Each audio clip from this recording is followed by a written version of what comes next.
Orang kate, cakek kelate.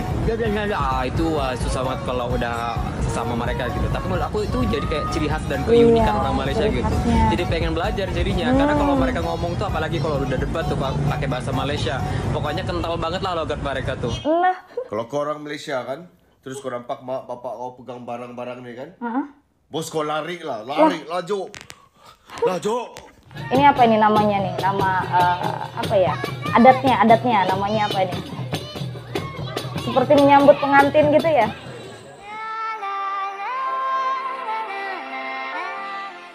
Halo teman-teman semua, Assalamualaikum warahmatullahi wabarakatuh. Apa kabarnya nih teman-teman semua? Semoga sehat selalu ya, dan kembali lagi bersama aku Rizky tentunya. Kali ini kita masih mau ngelanjutin requestan dari teman-teman semua. Thank you untuk teman-teman yang sudah kirimin link requestnya ke DM Instagram aku di @rizkia.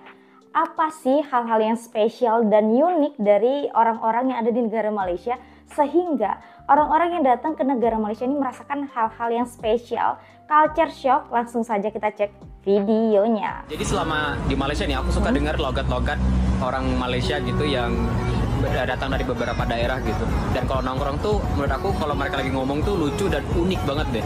Contoh kalimat tuh, "Mai sini, hang wapo, gi cepatlah sini." Terus ada kayak orang Kelantan gitu kan. Contoh ada orang Kelantan kayak orang kate, cakek kelate. Itu susah banget kalau udah sama mereka gitu. Tapi menurut aku itu jadi kayak ciri khas dan keunikan orang Malaysia gitu. Khasnya. Jadi pengen belajar jadinya. Karena kalau mereka ngomong tuh, apalagi kalau udah debat tuh pakai bahasa Malaysia, pokoknya kental banget lah logat mereka tuh. Ada yang pernah dengerin? Wah, Kau pengen orang belajar Malaysia, juga.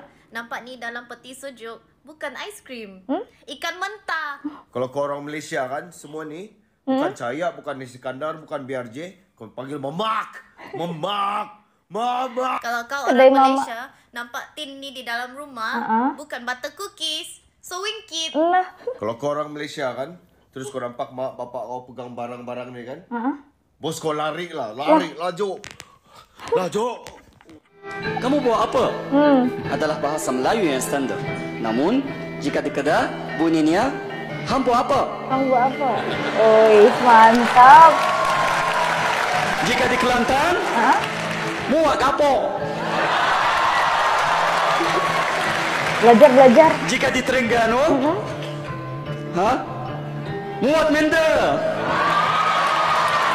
Di Sarawak pula, Sarawak pula apa? apa pula kita?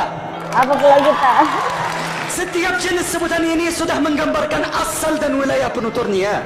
Bukankah ini suatu identiti yang mengagumkan? Iya, betul. Sebab itulah bahasa jiwa bangsa. Cakep. Suku Bajau. Wah.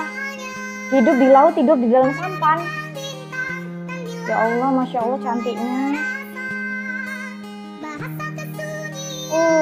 私の会社だけなのか、他の会社もそうなのかっていうのが一つあって、私9時から働くんですけど、8時から働く人マレーシアでもいるんですよ。で、じゃあ8時から始まる人って、じゃあ8時ぴったりに仕事するかって言ったらそうじゃなくて、まずマカンタイムが始まるんですよ。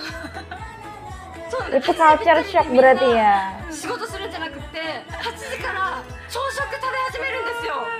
びっくりしちゃって、待って、なんでみんな8時から仕事しないのみたいな。みんなマカンして8時組が、パントリーっていうその食事する場所かでショッピングモールで朝食食べて、で大体仕事始めるのが8時30分か8時40分ぐらいに大体ゾロゾロみんな戻ってきて仕事し始めるみたいな。だからみんな8時ぴったりに仕事しないんですよ。マカンタイム準備込みで8時から。そうなんです。マカンも仕事に入っちゃってるっていうのが。 Itu yang menyebabkan mereka merasakan hal-hal yang berbeda ya. Tentang budaya negeri Sarawak ni adalah dia punya keunikan, tradisi diorang dan diorang punya traditional pakaian diorang punya traditional dance diorang, dan makanan-makanan diorang pun unik. Saya pernah 3 kali saya duduk bercuti di Kuching dan bekerja di Kuching, dan dia punya rakyat dia pelbagai kaum, dan diorang umpama satu walaupun diorang banyak etnik dekat situ. Jadi itu yang unik tentang Sarawak, diorang bersatu walaupun diorang ada banyak etnik kaum. Okay, sebab Sarawak dia macam saya cakap tadi, dia mempunyai banyak etnik. Jadi dia orang mempunyai pelbagai pilihan untuk ditonjolkan. Mungkin tahun ni etnik ini, mungkin tahun ni etnik dan pakaian dia orang pun, kalau korang tengok dia punya pakaian kebudayaan dia orang sangat-sangat cantik dan sangat-sangat berbeza dengan Semenanjung punya pemakaian. So dari situ saya rasa dia orang mempunyai banyak pilihan lagi. Itu sebab dia orang doing better daripada Semenanjung punya culture. Wah, perkawinan etnik. Cocok sepakat kos di Tawau, Sabah.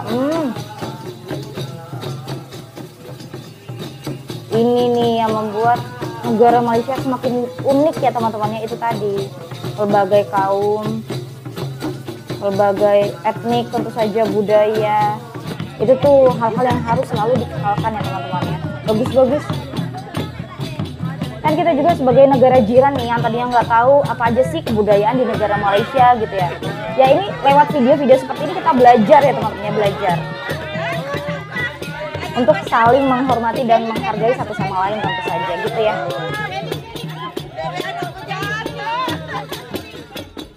Ini adatnya tuh beda-beda setiap ini ya, bangsa, negara tuh budayanya tuh beda-beda.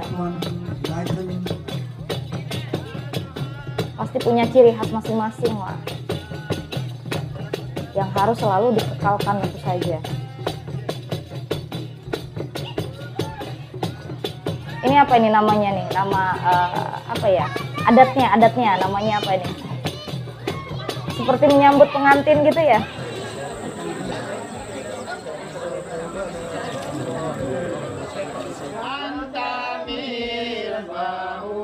Masya Allah. Ya senanglah bisa melihat video-video seperti ini ya. Jadi tahu gitu, jadi tahu. Makin tahu, belajar tentang negara Malaysia ya.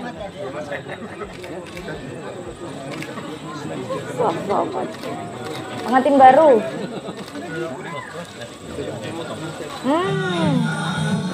Tuh ada tarian-tariannya juga. Ini pakaiannya unik juga loh teman-teman. Menyenangkan juga ya. Kalau pernikahannya tuh ada adat-adat kayak gini gitu ya. Banyak sekali pertunjukan adatnya di acara perkawinan ini.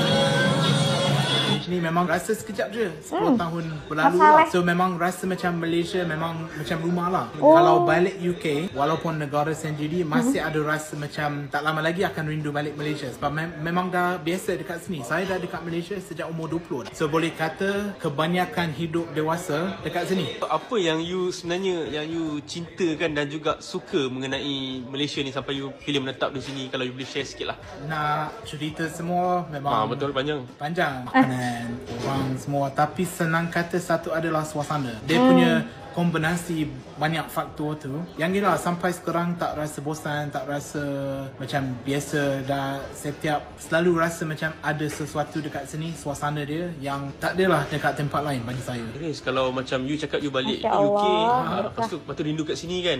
Macam you Negara pernah tak Malaysia. bila balik UK ajak parents you untuk stay dengan you, untuk orang kata pindah ke sini ke ataupun bagaimana ke, ada tak? Ada, sebab masa mula-mula pindah dekat duduk dekat Malaysia, saya akan balik sana. Tapi sebelum COVID dan baru beberapa bulan lepas, saya jemput family, keluarga datang sini. Yelah, kali pertama mesti nak bawa dia tempat turis, nak betul-betul experience Malaysia kan. Tapi baru-baru ni saya cuba, yelah, perlahan-perlahan bagi dia rasa bukan sebagai turis tapi sebagai orang yang duduk, macam bawa dia makan tempat lokal, bawa dia pergi aktiviti lebih kepada lokal semua tu. Bukan sebab nak racun dia duduk dekat sini, tapi nak dia cuba bagi dia faham kenapa saya sendiri suka dekat sini. Kalau mengenai bahasa Melayu pula kan, apa yang sikit sebanyak nasihat yang you boleh berikan kepada mungkin netizen ataupun fans you untuk belajar lagi terus bahasa Melayu, agungkan bahasa Melayu ni ke macam mana ke? Kita tahu you daripada UK tapi boleh belajar bahasa Melayu begitu fasih sekali. Saya tak boleh bagi nasihat sangat sebab saya punya bahasa Melayu bukan sempurna, masih rojak, masih ada masuk perkataan English, ada sebutan tak betul semua. Cuma apa yang saya nampak mungkin dari pandangan orang luar adalah bukan semua, tapi ada mungkin segelintir orang yang mungkin pandang rendah dekat bahasa Melayu sebab dia tak nampak kegunaan ke function ke. Tapi sebenarnya bagi saya kita tengok dia sebagai bahasa salah satu pengantara dengan orang. Dan kalau kita tengok bahasa Melayu sebagai satu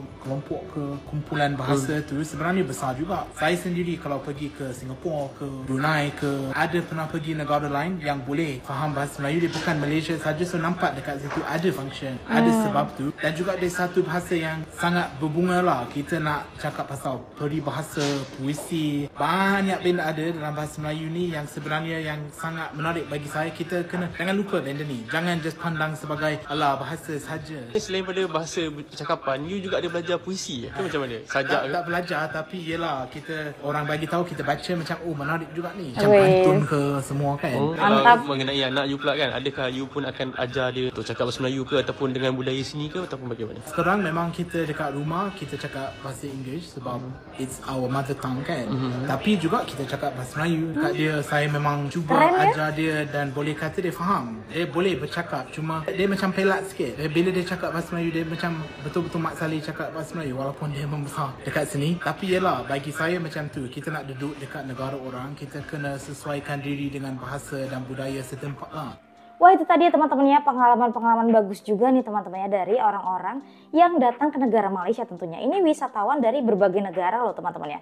Intinya orang luar negara yang datang ke negara Malaysia tentunya. Dan ternyata memang ini tidak habis-habisnya kita pelajari budaya-budaya yang ada di negara Malaysia tentu saja. Untuk teman-teman semua mungkin ada yang berpikiran, kenapa sih YouTuber dari Indonesia rajin sekali untuk mereact hal-hal tentang Malaysia? Karena kita jiran teman-teman. Jadi tadinya nggak tahu, kita gali informasi untuk mengetahui lebih jauh lagi bagaimana negara jiran kita. Begitu pula YouTuber-YouTuber yang ada di Malaysia. Begitu pula mereka memberitakan hal baik tentang Indonesia. Apapun itu, jika hal-hal baik yang kita share itu akan kebaikannya kembali juga ke diri kita. Kali ini kembali lagi ke pelbagai etnik, pelbagai kaum yang ada di negara Malaysia. Kita juga boleh lah ya sedikit-sedikit mempelajari bagaimana kebudayaan di negara Malaysia, bahasa-bahasa di negara Malaysia. Jadi pada saat kita datang ke Malaysia kita nggak buta-buta banget gitu ya. Jadi agak sedikit tahu lah gitu ya tentang apa yang ada di negara Malaysia tentu saja. Hal-hal informatif seperti ini bagus sekali menurut aku teman-teman untuk di-share tentu saja untuk kebaikan bersama ya. Intinya harus selalu saling hormat menghormati dan saling menghargai tentunya satu sama lain, karena itu hubungan baik akan selalu kita jalin melalui media sosial tentunya. YouTuber Indonesia yang mereact hal-hal baik tentang Malaysia, YouTuber Malaysia yang mereact hal-hal baik tentang Indonesia pula tentunya. Dan oke teman-teman semua, demikian ya video kita kali ini. Aku akhiri dulu. Wassalamualaikum warahmatullahi wabarakatuh. Sampai jumpa lagi di videoku selanjutnya. Bye bye, next time, bye.